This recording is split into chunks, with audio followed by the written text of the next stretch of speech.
ये आकाशवाणी रायपुर है। छत्तीसगढ़ी समाचार बुलेटिन के संग नमित कुमार के जय जोहार। आज के प्रमुख समाचार। केंद्रीय सूचना और प्रसारण मंत्री प्रकाश जावड़ेकर हा कोरोना महामारी के दौर में फिल्म और टेलीविजन कार्यक्रम निर्माण बर मानक संचालन प्रक्रिया के आज घोषणा करिन। मुख्यमंत्री भूपेश बघेल हा अपन जन्मदिन में आज वीडियो कॉन्फ्रेंसिंग के माध्यम ले शुभकामना स्वीकार करिन। ओमन किहिन की ए साल अरपा महोत्सव के आयोजन नवगठित गोरेला पेंड्रा मरवाही जिला में करे जाही। और दुर्ग जिला के शासकीय उच्चतर माध्यमिक शाला जेवरा सिरसा के व्याख्याता सपना सोनी के चयन राष्ट्रीय शिक्षक सम्मान बर होए हे। अब समाचार विस्तार ले। केंद्रीय सूचना और प्रसारण मंत्री प्रकाश जावड़ेकर हा कोरोना महामारी के दौर में फिल्म और टेलीविजन कार्यक्रम निर्माण बर मानक संचालन प्रक्रिया के आज घोषणा करिन। ओमन किहिन कि फिल्म और टेलीविजन इंडस्ट्री हा महत्वपूर्ण उद्योग है जेखर ले लाखों लोगन के रोजगार जुड़े है। केंद्रीय गृह मंत्रालय और स्वास्थ्य मंत्रालय के परामर्श के बाद अब फिल्म और टेलीविजन उद्योग बर मानक संचालन प्रक्रिया जारी करे गए है। ओमन बताइन कि अब सरकार डहार ले अंतर्राष्ट्रीय अनुभव के आधार में सुरक्षा मापदंड के पालन करत मानक संचालन प्रक्रिया जारी कर दे गए है, जेखर ले जम्मो कार्यक्रम मन के शूटिंग और निर्माण काम अब देश भर में शुरू करे जा सकी। राष्ट्रपति रामनाथ कोविंद, उपराष्ट्रपति एम वेंकैया नायडू और प्रधानमंत्री नरेंद्र मोदी हा मुख्यमंत्री भूपेश बघेल के जन्मदिन में बधाई और शुभकामना देवत उखर दीर्घायु और स्वस्थ जीवन के कामना करे है। मुख्यमंत्री के जन्मदिन के बेरा में लोकसभा अध्यक्ष ओम बिरला, रक्षा मंत्री राजनाथ सिंह के संगरा कतकोन केंद्रीय मंत्री, कईठिन राज्य के मुख्यमंत्री के अलावा देश प्रदेश के कतकोन जनप्रतिनिधि मन मुख्यमंत्री ला दूरभाष और ट्वीट के माध्यम ले बधाई संदेश प्रेषित करे है। एती छत्तीसगढ़ के राज्यपाल अनुसुईया उइके, स्वास्थ्य मंत्री टी.एस. सिंहदेव, प्रदेश कांग्रेस अध्यक्ष मोहन मरकाम और पूर्व मुख्यमंत्री डॉक्टर रमन सिंह के संगरा राज्य मंत्रिमंडल के सदस्य, भाजपा और कांग्रेस के वरिष्ठ नेता मन घलो श्री बघेल ला बधाई और शुभकामना दे है।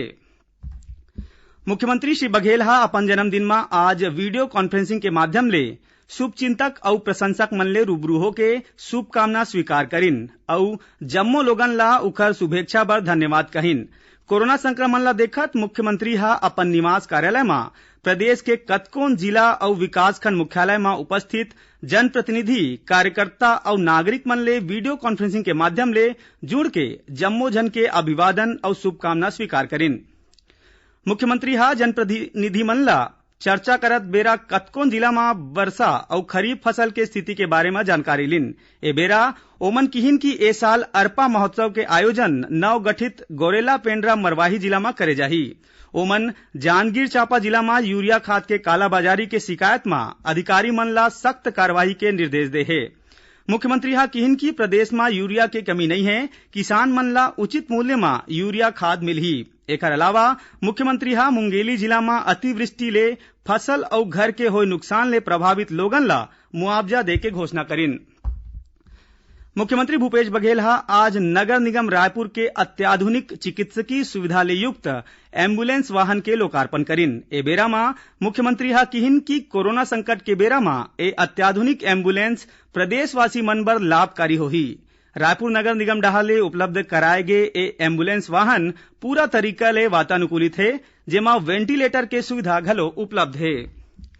प्रदेश के 9 जिला गोरेला पेंड्रा मरवाही के स्वास्थ्य सुविधा ला बेहतर बनाए बर 2 ठिन नवा अत्याधुनिक एक्सरे मशीन जिला अस्पताल गौरेला और सामुदायिक स्वास्थ्य केंद्र मरवाही में लगाए गए है। जानवा के मुताबिक मुख्यमंत्री भूपेश बघेल हा विश्व आदिवासी दिवस के बेरा में जिलावासी मन ले वीडियो कॉन्फ्रेंसिंग में चर्चा करत शिक्षा, स्वास्थ्य के संगरा जम्मू अधोसंरचना के विकास बर तेजी ले कदम उठाए के आश्वासन दे रहिन। यही कड़ी में उच्च तकनीकी क्षमता के एक्सरे मशीन के स्थापना करे गए है।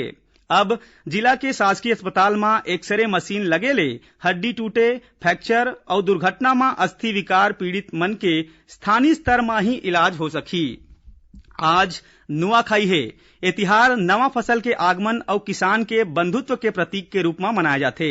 ए बेरा में मुख्यमंत्री भूपेश बघेल हा प्रदेशवासी मन ला नुआखाई तिहार के शुभकामना दे है। अपन संदेश में श्री बघेल हा किहिन की ए तिहार नवा फसल आए के बेरा में धरती और भगवान के वंदन, किसान भाई के बंधुत्व और एकत्व के प्रतीक है। गांव के खुशहाली और सामाजिक संबंध में प्रगाढ़ करैया ए तिहार ला ऋषि पंचमी के दिन मनाए जाथे। छत्तीसगढ़ी समाचार बुलेटिन आप मन आकाशवाणी रायपुर ले सुनत हव। छत्तीसगढ़ के खबर ले है आपकी वास्ता और खबर के विश्वसनीयता ले है हमार वास्ता।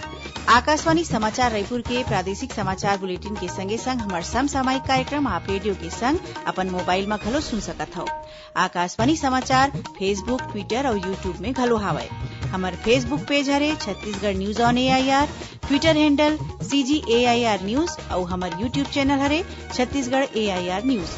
तो अब रेडियो के संगे संग आपके मोबाइल के माध्यम ले हम आप तक पहुंचत हन। छत्तीसगढ़ के हर खबर पर सुनत रहो आकाशवाणी समाचार। अब आगू बाढ़बो बाँचे समाचार कोती। दुर्ग जिला के शासकीय उच्चतर माध्यमिक शाला जेवरा सिरसा के व्याख्याता सपना सोनी के चयन राष्ट्रीय शिक्षक सम्मान बर होए हे। ए बच्छर राष्ट्रीय शिक्षक सम्मान पवैया सुश्री सोनीहा राज्य ले एकमात्र शिक्षिका है। उखर चयन विज्ञान के क्षेत्र में अध्ययन अध्यापन काम में लगातार करेगे नवाचार के सेती होए हे। ओमनहा परंपरागत पढ़ाई के जगह एक्टिविटी, एक्सपेरिमेंट और प्रैक्टिकल बेस्ड पढ़ाई बर नवाचार के शुरुआत बच्छर 2009 में करे रिहिन। जानवा के मुताबिक ए बच्छर राष्ट्रीय शिक्षा सम्मान बर जम्मो देश भर ले 47 शिक्षक मन के चयन करेगे हे। छत्तीसगढ़ में कोरोना संक्रमण के मामला लगातार बाढ़त है। आज घलो कतकोन जिला ले कोरोना संक्रमित नवा मरीज मिले के पुष्टि होए है। रायगढ़ जिला में आज 21 नवा कोरोना संक्रमित मरीज मिले हैं। कोरोना संक्रमण के बढ़त मामला ला देखत जिला प्रशासन हा लॉकडाउन की अवधि ला 7 दिन ले बढ़ा के 14 दिन कर दे है। ओती महासमुंद जिला में आज 8 नवा मरीज पाए गए है। एमा तुमगांव ले 5 जिन शामिल है। उन्हें राजनांदगांव जिला में घलो आज 6 नवा कोरोना मरीज के पुष्टि हुए है।